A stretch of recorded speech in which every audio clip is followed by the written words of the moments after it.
બિસ્મિલ્લાહિર્રહમાનિર્રહીમ. મારા વહાલા પ્યારા ખોજા ટીવીના જોવાનારાઓ, જર્ની વિથ મુજતબામાં હું તમારું સ્વાગત કરું છું. સવાલ એ પેદા થાય છે કે આપણે ફિટ રહેવું, તંદુરસ્તી રહેવું એ બહુ જ જરૂરી છે, સમજાણું. પણ આપણે રહીએ તો કેવી રીતના રહીએ, કેવી રીતે આપણે પોતાની શરીરની હિફાજત કરે, એ બહુ જ જરૂરી છે. તો આજનો મારો વિષય, સબ્જેક્ટ અને આપણા સાથે સફર જે જારી રહેશે એ સ્પોર્ટનું સફર જારી રહેશે. ઘણી બધી જાતની સ્પોર્ટ છે. ફૂટબોલ, બાસ્કેટબોલ, વોલીબોલ અને ટેનિસ બોલ. પણ આજે અમે એક સ્પોર્ટ જોવા જઈશું. તમે પણ મારા સાથે આવજો અને આપણે જોશું કે આ સ્પોર્ટ કેવી રીતે રમાય. અને એ સરસ ઇન્ટરેસ્ટિંગ સ્પોર્ટ છે, બધાય રમી શકે. એ આપણી આખી બોડીની એક્સરસાઇઝ છે. જોઈએ આપણે. અને આ સ્પોર્ટનું નામ છે ટેનિસ બોલ. તો આજે આપણે જાશું ટેનિસ જોવા, રમવા. હાલો તમે પણ મારા સાથે જર્ની વિથ મુજતબા, એટલે મારા સાથે તમે સફર કરો. અને પણ ભૂલતા નહીં, તમે તમારું રેકેટ પણ સાથે લાવજો અને આપણે સાથે રમશું. આપણે જોશું કે એના ફાયદાઓ શું છે, આપણે કોમના નવજવાનો કેવી રીતે રમે છે. આપણે એ લોકોનું ઇન્ટરવ્યૂ લેશું, વાતચીત કરશું ને એ લોકોને કહેશું કે તમે એને કન્ટિન્યુ કરો. ના, હું એકલો ના, તમે પણ એ લોકોને એન્કરેજ કરજો કે એ લોકો એને કન્ટિન્યુ રાખે. Thank you.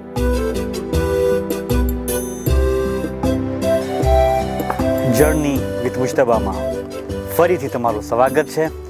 આપણે જોઈએ છે કે હવે આપણે ટેનિસ ગ્રાઉન્ડમાં આવી ગયા છે.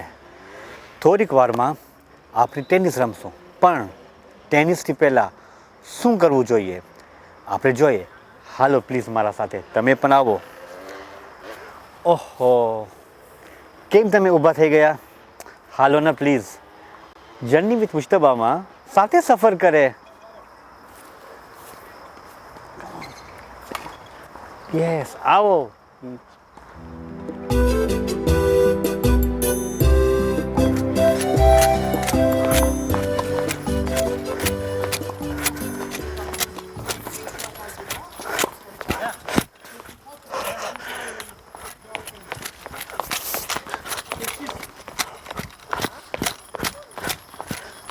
યસ, સ્પોર્ટથી પહેલાં થોડું વોર્મઅપ કરવું જોઈએ.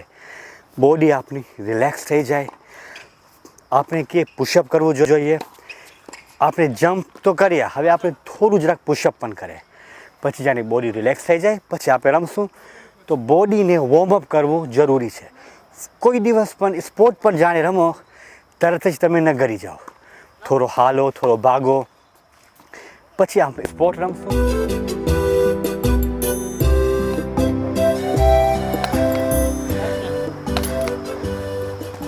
તમે જોવો છો, થોડું વોર્મઅપ એક્સરસાઇઝ એ કરવાથી આપણે જરાક ફિટ રહીએ છીએ.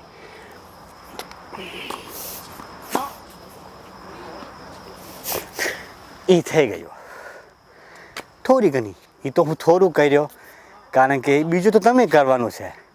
હાલો આપણે જર્ની વિથ મુજતબામાં સાથે સફર કરે. આપણે ટેનિસ રમે.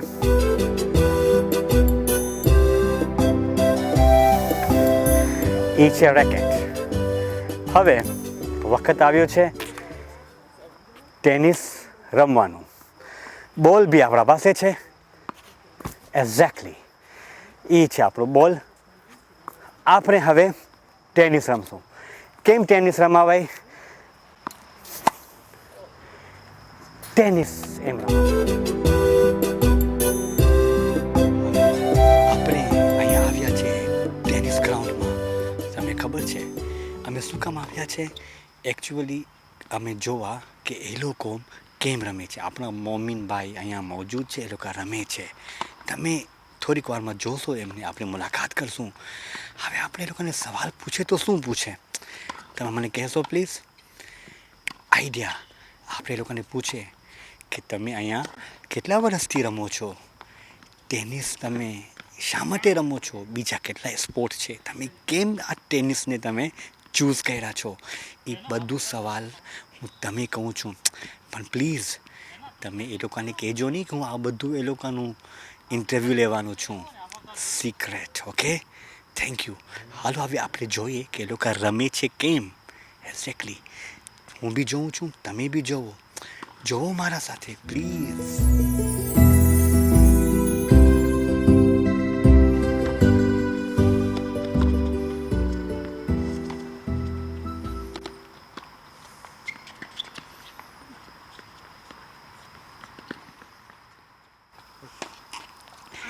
એ લોકો તમે સમજી ગયા કે એ લોકો આપણા કોણ છે? એક તો છે દાનિશભાઈ બહાદુર અલી ડાયા, અને જો એ હમણાં એક એક્ઝેક્ટલી શોટ આપે છે. વાવ, માશાલ્લાહ, કેટલી મજા પડે ને. તમે પણ મજા પડતી હશે. યસ, કેટલી મજા પડે.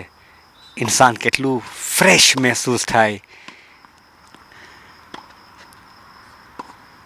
હવે બીજા પ્લેયર છે રમવાવાળા આપણા મોમીનભાઈ મોહમ્મદ રઝાભાઈ જીવન. એક્ઝેક્ટલી તમે ગૌર સે દેખો તો એ પોતાનું ડરો ઉપાડે છે, સાફ કરે છે કે ખીંચામાં નાખે છે. યસ, હવે એને શોટ મારે છે દાનિશભાઈને. અહીંયાથી આવ્યો બીજો માર્યો. યસ, ફેન્ટાસ્ટિક, વન્ડરફુલ, માશાલ્લાહ. એક્ઝેક્ટલી બહુ ફાઇન શોટ હતું. હવે એ લોકોને બે જણ રમે છે, આપણે જોઈએ એ લોકોનું. માશાલ્લાહ, એક્ઝેક્ટલી ગુડ શોટ. માશાલ્લાહ, બહુ સરસ રમે છે. હવે આપણે એ લોકો પાસે જાશું, વાતચીત કરશું, અને જોરદાર અમે એ લોકોની ગેમ હાલે છે, મેચ હાલે છે. દાનિશભાઈ ભાગે છે અને શોટ માગે છે. યસ, બહુ સારું શોટ હતો દાનિશભાઈનું. અને હમણાં આપણે જોઈએ છીએ દાનિશભાઈ ટેનિસ બોલ મારે છે અને મોહમ્મદભાઈ એને પાછળથી. વાવ, ફેન્ટાસ્ટિક, ગુડ. એક્ઝેક્ટલી દાનિશભાઈ પાછળથી એને રિટર્ન કરે છે. મોહમ્મદભાઈ એને પાછળથી રિટર્ન કરે છે. દાનિશભાઈ જોશમાં આવી ગયા.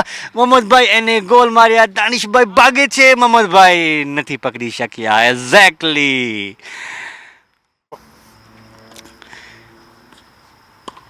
દાનિશભાઈ એને પાછળથી બોલ ફેંકે છે. બોલ પડી ગયો. મોહમ્મદભાઈ હવે બીજો બોલ ઉપાડવાના છે કે નથી, આપણે જોશું. કાંઈ ના, મને લાગે છે એ લોકો જરાક થાકી ગયા છે, રેપો લીએ છે. તો ચલો, એ લોકો રેપો લીએ છે, પણ આપણે જરાક એ લોકોનો ફાયદો ઉપાડી લે. એ લોકોને સવાલ પૂછવાનું છે. એક્ઝેક્ટલી હવે એ લોકો આરામથી બેસી ગયા, થાકી ગયા છે, અને એ લોકો હવે જરાક રેપો લીએ છે. હવે અમે અહીંયાથી પ્રોફિટ આપણે લઈ લે. એ લોકો અહીંયા બેઠા છે. હવે એ લોકો પોતે રિલેક્સ કરે છે, અને રિલેક્સ કરવા બાદ એ લોકો આહિસ્તા પાણી પણ પીએ છે. એક્ઝેક્ટલી હવે આપણે જોઈએ અને એ લોકો સાથે આપણે વાતચીત કરીએ. હાલો આપણે શરૂ કરીએ મોહમ્મદભાઈ સાથે. મોહમ્મદભાઈ, સલામ અલૈકુમ. વાલેકુમ સલામ વરહમતુલ્લાહિ વબરકાતુહ. માશાલ્લાહ, તમે રમ્યા. દાનિશભાઈ, તમે થાકી ગયા. સલામ અલૈકુમ. કેમ છો? રહમતુલ્લાહ. માશાલ્લાહ, અમને બહુ ખુશી થઈ કે તમે રમ્યા, આપણે બહુ જ મજા પડી ને તમે જેવી રીતના સ્ટ્રોંગલીથી તમે રમતા હતા એક્ઝેક્ટલી મને એ જોશ આવી જતો હતો. જર્ની વિથ મુજતબામાં આપ સર્વેનું સ્વાગત. તમે જોઈ રહ્યા છો કે હું બે રમવાવાળા હુંની વચમાં બેઠી ગયો છું. હવે હું એ લોકોને સવાલ પૂછા કરીશ. શું પૂછા કરીશ તમે તો ખબર છે, હું તમે કહી દીધો છું, પણ એ લોકોને તો તમે નથી કીધા ને. બહુ સારું કર્યા, એક્ઝેક્ટલી. હવે હું સવાલ કોનાથી કરું પહેલાં શરૂ, દાનિશભાઈ કે મોહમ્મદભાઈ? હાલો આપણે મોહમ્મદભાઈથી શરૂ કરીએ. મોહમ્મદભાઈ, સલામ વાલેકુમ. वालेकुम सलाम वरहमतुल्लाहि वबरकातुह. અને પહેલાં સૌથી પહેલાં કે શુક્રિયા, તમે મોકો આપ્યા કે અમે અહીંયા આવીને તમારું ઇન્ટરવ્યૂ લીધા. શુક્રિયા તમારી કે તમે આવ્યા, અમારા સાથે લાભ લીધા, આપણે સાથે સ્પોર્ટ કર્યા. અલ્હમ્દુલિલ્લાહ. ખરેખર મને પણ એટલી મજા આવી. જરાક કેટલા મહિના બાદ હું ટેનિસ રમું છું. જો કે પ્રેક્ટિસ થોડી ઓછી થઈ ગઈ છે, પણ હવે તમને જોઈને પાછળથી મારી પ્રેક્ટિસ શરૂ થઈ જશે. વ્યાધિ ના કરો, બાઇસિકલ જેમ છે. તમે જો બાઇસિકલ આવડતી હોય તો આસ્તે આસ્તે પાછો આવી જાય. તમે વ્યાધિ ના કરો. માશાઅલ્લાહ, શુક્રિયા. કારણ કે મારું જે સ્પોર્ટ્સ જે છે ને, હું વધારે સ્કોશ વધારે રમું છું, પણ ટેનિસ પર રમતો હતો, પણ થોડી ટાઈમ માટે હું જરાક મૂકી દીધો. હવે તમને જોઈને મને એકદમ જોશ આવી ગયો છે. તો મોહમ્મદભાઈ, પહેલાં એ પૂછા કરો કે તમે કેટલા વર્ષથી આ સ્પોર્ટ રમો છો? સાચું પૂછો તો હમણાં મેં પાછું ચાલુ કર્યા છે, એકાદ વર્ષ થયું. પણ હું જ્યારે નાનો હતો ત્યારે 10 વર્ષ રમ્યો છે અહીંયા. પણ તમને એમ જ કીધો, બાઇસિકલ જેમ છે. તમે પાછું ચાલુ કરો તો મહેનત પડે, એક બે ફેરે આંચકો આવે પણ પાછું આવી જાય, વાંધો નથી. માશાઅલ્લાહ. એ જ સવાલ હું દાનિશભાઈને કહું. દાનિશભાઈ, તમે કેટલા વર્ષથી રમો છો? તો જેમ મોહમ્મદભાઈ કહી ગયા, અમે ચાલુ કર્યા છે પાછું લગભગ 1-1.5 વર્ષ થયા. માશાઅલ્લાહ. પણ હું લગભગ 11 વર્ષનો હતો ત્યારથી હું રમું છું. એટલે સરખી રીતે દરરોજના રેમો લગભગ 30 વર્ષ સુધી. જ્યારે હું 30 વર્ષનો થયો પછી થોડાક વર્ષ મૂકી દીધો હતો ને પછી પાછો ફરીવાર અમે 1-1.5 વર્ષ ત્યાં પાછું ચાલુ કર્યા છે. માશાઅલ્લાહ. એનાથી આપણે એ જાણવાનું મળ્યું કે એ લોકો એને કન્ટિન્યુ કરે છે. એ લોકોને સ્પોર્ટ કોઈ દિવસ પણ મૂકી નથી દીધા. એ લોકો એને લાભ લે છે, ભલે થોડો વાર આપણે ગેપ રહી લે, પણ એ એક સાચા સ્પોર્ટની ખાસ નિશાની છે કે એની શોખ હંમેશા રાખે.